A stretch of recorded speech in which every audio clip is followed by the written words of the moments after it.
Vita živa, Mojca ponovno z vami. Nadaljujem kar od prejšnjega videa. Torej, v prejšnjem videu smo govorili o vodi, koliko je pomembna. Danes pa bomo majčkeno zrak pogledali in dihanje. Kot veste, imam delavnice dihanja, tako da če koga zanima, imam zdaj v oktobru, 21. oktobra. Tako da vse si lahko preverite na moji strani www.lavitas.si. Drugače pa bi kar začela najprej z osnovo. Torej, dihanje je osnova za življenje. To pomeni, če ne dihamo, pač ne moremo preživeti. Sej lahko živimo, par minut, potem pa pač žal ne bo šlo. Tako da je ful pomembno, na kakšen način dovajamo kisik v naše telo. Takole, ko se ukvarjam z mojimi vadečimi in tudi tako, ko vidim, grem po mestu ali grem, kamorkoli pač že, zelo opažam, da ljudje ful hitijo in v bistvu ne dihajo. S tem je že takoj en manko v telesu in sigurno so posledice, definitivno. Zelo različne so posledice, če nimamo dovolj zraka v telesu. In sicer takoj se pojavi kak glavobol, ali smo v bistvu zelo nesigurni, ali smo taki malo živčni. Vedno se nekje pokaže, pač različni smo in na različnih nivojih se nam ta manko pokaže. Tako da je zelo pomembno, da dnevno zavestno dihamo s celim telesom, tako da kar se tega tiče, imamo tle še veliko dela.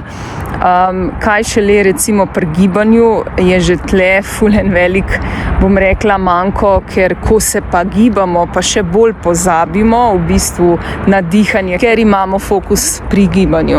Tako da je tudi tu en issue, ki ga pa jaz zelo, zelo raziskujem in ga v bistvu tudi vpeljujem v gibanje.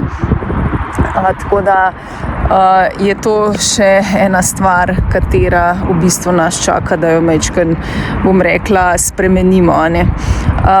Tako da zdaj, če grem na kisika. Kisika v zraku je približno 21-22%, tako da bom rekla, ne dihamo sam kisika. Tako da majčkeno ozavestimo tudi te stvari.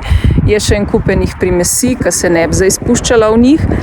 Ampak vam poskušam sam to nekako poudariti, da zato je bolj pomembno, še bolj pomembno, da res celostno dihamo, da naravno dihamo, da dihamo s celim telesom in da čim več kisika zraka dovedemo v naše telo.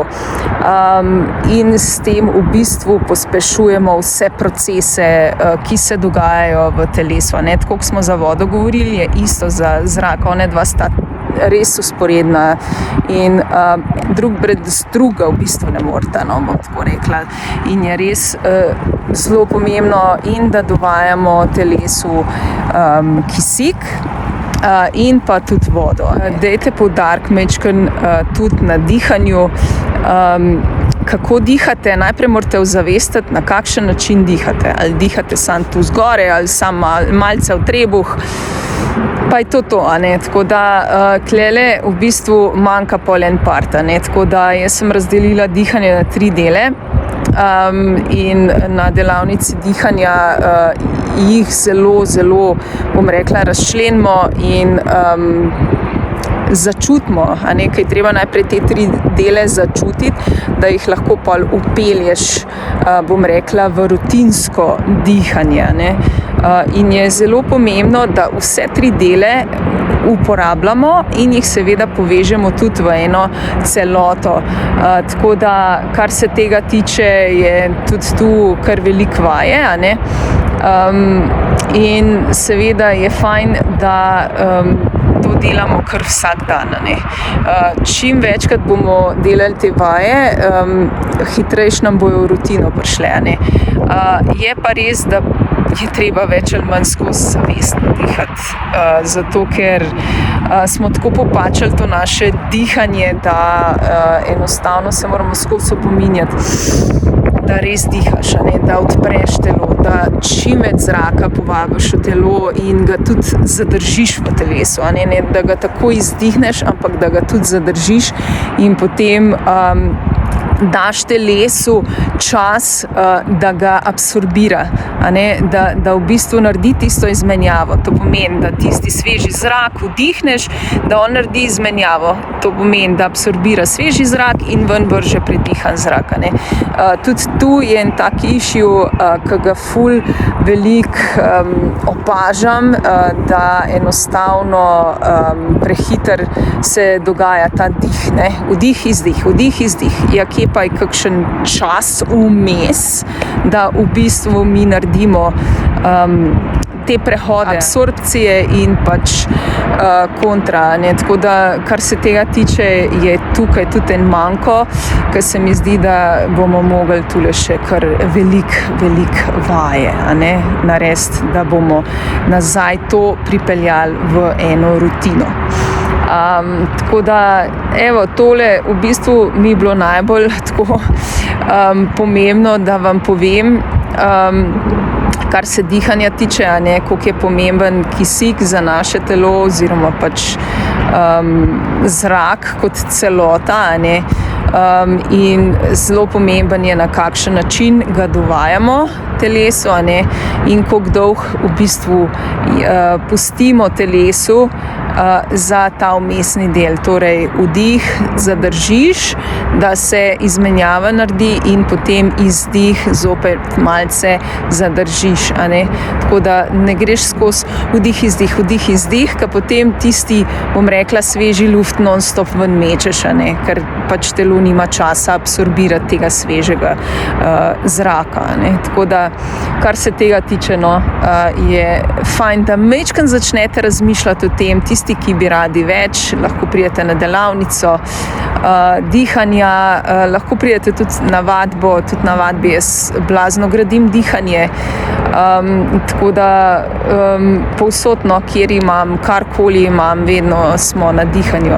To pomeni, da tudi, bom rekla, če imam kako drugo delavnico, self-care, tudi dihamo, se ukvarjamo z dihanjem, ker meni je res to blazno pomembno, da človek res celostno in naravno diha. To smo mi že vse znali, samo enostavno smo to pozabili, popačili, naučili drugače, posnemali v bistvu soseda, kot otroci zelo veliko posnemamo in je potem pač to naš rezultat. In se moramo potem tako, ko majčkeno odrastemo, ko zavestimo te stvari, pač moramo spet se spominjati nazaj tistega pristnega naravnega dihanja. Tako da, evo, to je bil moj message numero 2.